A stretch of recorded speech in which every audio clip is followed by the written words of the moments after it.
Hello, welcome back to another episode of From Prison to the Streets. I'm Eric. I did 11 years in prison, and I talk about prison stuff. Today we have fan mail, Q&A, and more. So, yeah. Now I want to say in advance, I am sorry for not getting much content up last week. Actually, probably any content up last week. I was building a fence, so, YouTube is great, and I enjoy interacting with you guys, but I do have to make extra money somewhere, so I've been working on getting a fence built. And I am working on that video about the riots that I told you guys about. I'll probably get started on that as soon as I'm done with this video, but I did want to answer questions because it's been a long time since I've done a Q&A. At some point in the future, I want to do a live Q&A. Prior to fairly recently, I didn't have great, gear for doing a live, but I now have that, and I think I'm going to do that when I get 100 videos uploaded. Usually people do a celebratory thing when they reach a number of subscribers, but for me it's more about creating content for you guys. So yeah, I think when I have 100 videos uploaded, I think I'm going to do a live stream for y'all. But with that, let's start talking about stuff. Let's start out with fan mail. So Emery H, I'm not going to try to pronounce your last name because I'm afraid I'm going to butcher it, and I always feel bad about that sort of thing. But Emery H sent me a letter. He says, Eric, keep doing you, buddy. Love the content. It takes a special person to bare their soul to everyone. Stay strong and safe. Emery. And Emery sent me $100. Thank you very much for the letter, Emery, and thank you very much for the $100. It really helps out, I've had a lot of stuff going on around here with the storm and stuff breaking down, and it's, everybody has stuff in their lives that's going on, and, I would love for this channel to turn into something that could make money, but I've never really done this for the money. But every little bit helps, and I really appreciate that. I really do. And I really appreciate the feedback and hearing from you guys. So if y'all ever want to send me, a letter or drop a note or something like that, or if you want to talk to me, send me a letter or get a hold of me over on Instagram or get a hold of me through my email, which is in the About section of the channel. And I will try to get back to you as soon as possible. I love talking to y'all, and I love the interaction. So thank you very much. And now we're going to answer some questions. Some of these questions are kind of old. Some of them are new, but sometimes I don't get to all of my questions and comments. Although some of these I have answered, but I thought they were good questions, so I thought I'd put them on the channel. So Charlie Croney asks, would someone mess with a guy that hooked up with a girl and the next day she says rape and gets convicted of it when the girl is the same age as them? And you left this comment on a video that I did about sex offenders in Kansas. Sex offenders in Kansas are thrown in with the rest of the population. They don't have their own special unit or anything like that. I'm assuming that you're talking about an instance where the person isn't actually guilty. The person is just being accused of rape when they didn't actually do it, which actually happens fairly often. Unfortunately, sex cases don't require as much evidence as other crimes. And so, a lot of people get accused of it and they didn't actually do it. In short, the answer to your question is yes. They would be messed with because, if you got that sex case, if you got a rape case, if it's against someone the same age, people are going to look down upon that. I will say that in Kansas, because they group everybody together, sex offenders are in GP with everybody else, people are probably going to pull the paperwork on it. They're going to look at the court documents. They're going to look at testimony. They're going to look at the evidence to see if there was strong evidence that the person committed the crime. So it's not, in many cases, one of those things where, oh, you got a sex case, we're going to pick on you. A lot of times people will do the research and pull the paperwork. However, you always have, those guys who don't have anything and they're just looking for someone to prey upon. They're looking for someone to extort and take advantage of. So those people will, just prey upon an individual with a sex case without pulling the paperwork or anything like that. It's how prison is. Okay, next question. Dark Waters asks, what happens if you refuse to work your prison job? This is a very good question. Thank you for the question. In short, you're not going to get your good time. You're not going to get your incentive level. And let's talk about the implications of that and what exactly I'm talking about here. When you first come into prison in the Kansas system, you get a program agreement, and you have to abide by that program agreement. It says what programs you're going to have to take while you're in prison. So if you had a substance abuse problem, they're going to require you to take NA. If you had a drinking problem, you might have to take AA. You might have to take anger management, something like that. So you have to abide by your program agreement in order to get your good time. In Kansas, you have to serve 85% of your time in most cases. You get 15% good time. Usually in Kansas, you have a review period, which is every 4 months. The unit team will review your case and your program and your status. And they will see if you've been out of trouble and if you've been abiding by your program agreement. And based on that, you'll get X amount of days, good time, for that review period. Usually, I think it's like 22 days or something like that. A job assignment is part of your program agreement. In a sense, it's part of good behavior. And if you don't go to your job assignment, you can't earn your good time for that period. Kansas also has that incentive level system. So if you stay out of trouble, if you do what you're supposed to be doing, if you abide by your program agreement, you don't break any rules, then you get a level after 4 months. And that level allows you to buy a TV or electronics, spend more money at canteens, stuff like that.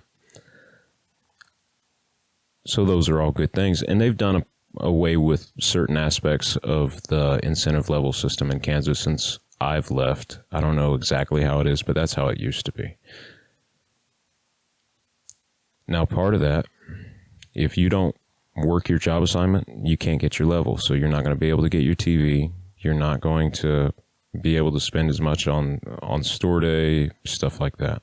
You could also be written up. If you refuse to work your job assignment, you can be written up for work performance, which means that you could be placed on restriction, where you can only buy hygiene items from the store. You can't call your family. You're restricted to how many stamps you can buy a month and stuff like that. And so that can have a big impact on your quality of life. And you could go to the hole, really. So, yeah, it's no bueno. But thank you very much for the question.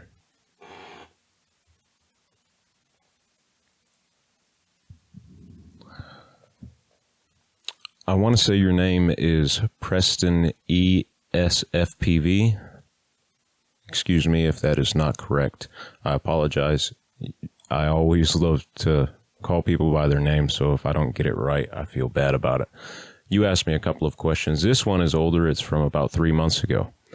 You said, have you thought about writing some books? Maybe one for people who just got locked up and how to deal with that. One about making the best of the time inside, and one about getting out and how to stay out.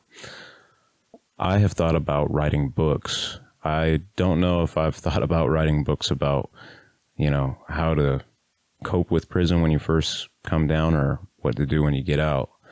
I have been writing a self-help book, which is about making the most of your life in any situation, because it's written from a prisoner's perspective. You need to be able to thrive in any environment, right? So that's what the book I am writing is about. And I'm also writing a book with Joshua Long from UMass Lowell, who has been on the channel before, and it is about segregation. Speaking of Joshua Long, he and I did a video that I need to get up on the channel. I've been procrastinating about it because I did the video on a really bad webcam and the video quality on my end is horrible. But the content is really good, so I want to get that up. I hope you guys don't beat me up too bad about the video quality because it sucks. But the content is awesome and what was said needs to be heard, so I will get that up. I will finish editing that video and get it up. But thank you for the question. And you had another question. You said, when you go to prison at 17 and leave at 28, you are kind of left behind 11 years of normal growth and maturity in society when you come out. How do you handle that in relation to the outside world? And you spoke about how to handle the economy, looking for a job, taking care of your life on a daily basis, relationships with women, and so on. That's a very, very good question. And I talk about that struggle in some of my videos, the Lost episodes. It was really, really tough when I got out. I felt like I was behind everybody else. I went in at 17, got out at 28. I felt like at 28 years old, I was living in the free world as an adult for the very first time, which I was. I didn't know how to do taxes. I didn't know how to fill out my tax information when I got a job. I didn't know how to deal with people who, lived in practically a different culture. That was tough. And how I handled it was just keep pushing forward. You try your best to make the right decisions and not flip out and lose control of yourself. You try to set something before yourself. This is my goal. This is where I need to be. And then you go after it. And try not to let the world get to you and all the things that you don't know get to you. And I still struggle with that today. There's a lot of things that I don't know how to do, and I'm kind of prideful because I feel like there are things that, adults should know how to do, and I don't know anything about it.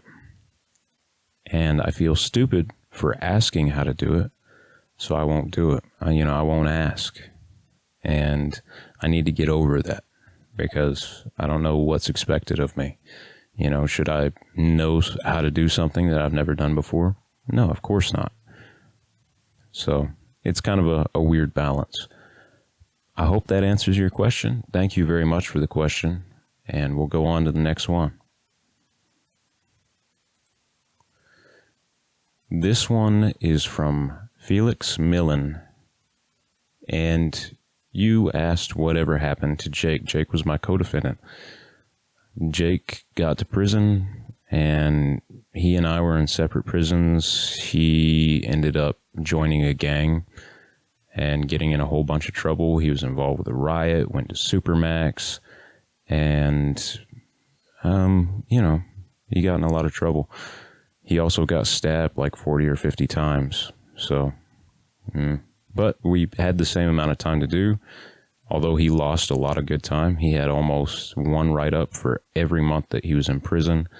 And he's out now. He got out a little bit after me because he lost good time. And, he's out. I hope he's having a good life. I don't talk to him. I don't get along with him. I don't want to talk to him, but I hope he's having a good life. Our personal differences aside, that doesn't mean that I wish him to have a horrible life. So, I hope he's doing good. But thank you for the question.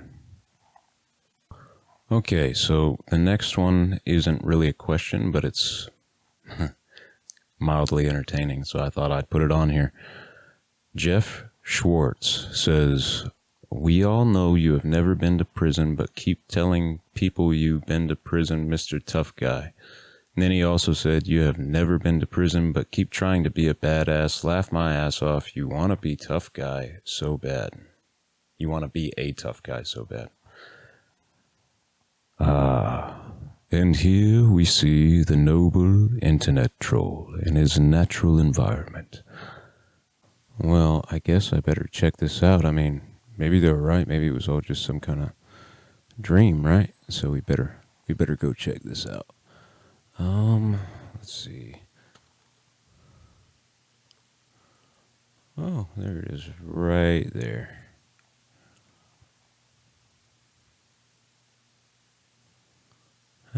Disclaimer, agree. And yes. And we're going to go Swanson. And then we're going to say Erik. And then we're going to go 90740.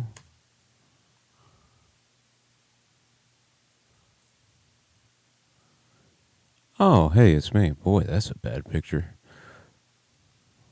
So, right before I got out of prison, I cut my hair and shaved my beard. I thought it would help with my job opportunities when I got out. Okay, so now you guys know how to look somebody up, at least in Kansas. There's my DOC number, my information, my birth date. I'll probably blur that out. Oh, look at that. May 16th, 2007. Aggravated kidnapping. Huh. Severity level 1. I feel like I might have talked about this in a video. And let's see here. I was never in Franklin County. Oh, look at that. January 30th, 2008. I think in my video I said that it was late January, early February. And then in March of 2008, I got to Ellsworth. September of 2008, I was moved to El Dorado. Then I went to Winfield in 15, Hutch in 16, Lansing in 16. And then I was released in 2018. Huh. So that's, let's see, from 2008 to 2018 plus about a year in county. Huh. Okay, well, I guess that means that I've done about 11 years, huh? Completed programs. That's not all the programs that I completed. That's just the programs that they recommended that I take that I completed. Oh, disciplinary reports. This is fun. Tobacco contraband. Ellsworth. I think I mentioned that in the video.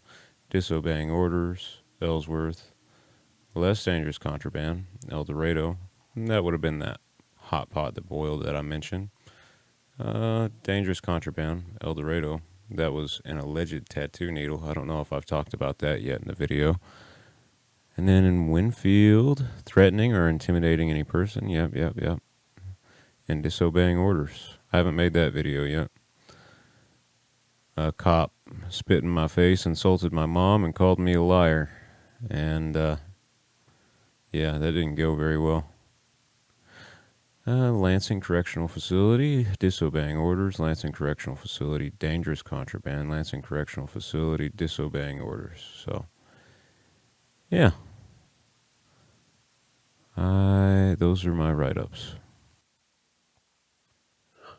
Oh, well, I guess we all know now that I have been to prison.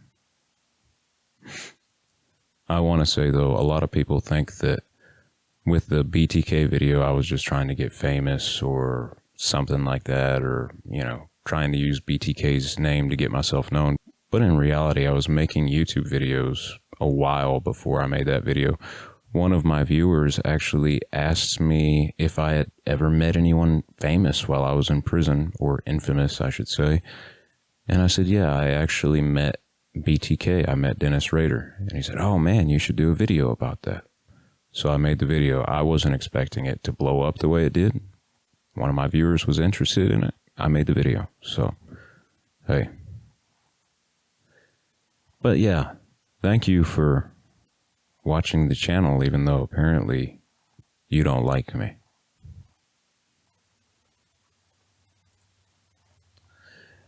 Kim Sheldon asks, how is your ankle injury coming along, Erik? Great video content.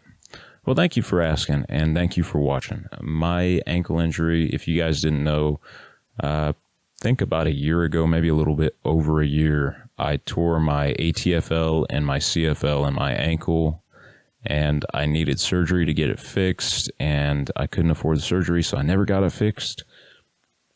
Well, here's where it's at. I still experience pain with the ankle. I can walk better now. However, I can't stand on it for a real long time without experiencing pain. So I can't really work construction on a regular basis anymore and stuff like that. But I get around all right. So, it is what it is. It's painful, but I'm happy. So, we'll get there. But thank you for your question. Thank you for asking. I appreciate it. And it looks like we've reached the end of our questions for today. But before I go, I want to say a couple things. I have a music channel, and I'm putting some stuff together to kind of promote music and have independent artists on the channel. I think that would really be cool. I'm very passionate about music, so I'd like to get that done and really start putting some content up on that channel. JD from the Deadly Tarantula Girl channel is going to be a part of it. He wants to contribute to the channel and help me with that. So I'm really looking forward to that. We're also doing a collaboration. You should really go check out their channel. If you haven't, I'll put a link to it in the description. I will also put a link to my music channel where I'm going to be doing some stuff on there. If you're an independent music artist and you want to promote your stuff, or if you want to get on the channel and talk about music, get in touch with me. You know, there's ways to get in touch with me. Instagram, email, whatever. I'd love to hear from you and get you on the channel. I'm also going to be putting together some music videos, talk about different techniques for musical composition and stuff like that. So, yeah, I want to get more subscribers on that channel. So if you guys are interested in the music aspect of my channel, please go over and check out that channel and subscribe there. And, you know, we need to get it off the ground. So I would love to do that with you guys' help. With that, I think that's pretty much all I got for right now. I am going to go and start working on that prison riot video. So stay tuned. Hopefully I'll have that out tomorrow, and I hope you guys will enjoy it. But thank you very much for all the ongoing support that you guys show me, all the love. I really appreciate it. I look forward to making the next video for you guys and interacting with you in the comments. I look forward to more questions from y'all. Thank you for being a part of the channel. I'm Eric. This has been another episode of From Prison to the Streets. I will see you all later. Right they change. They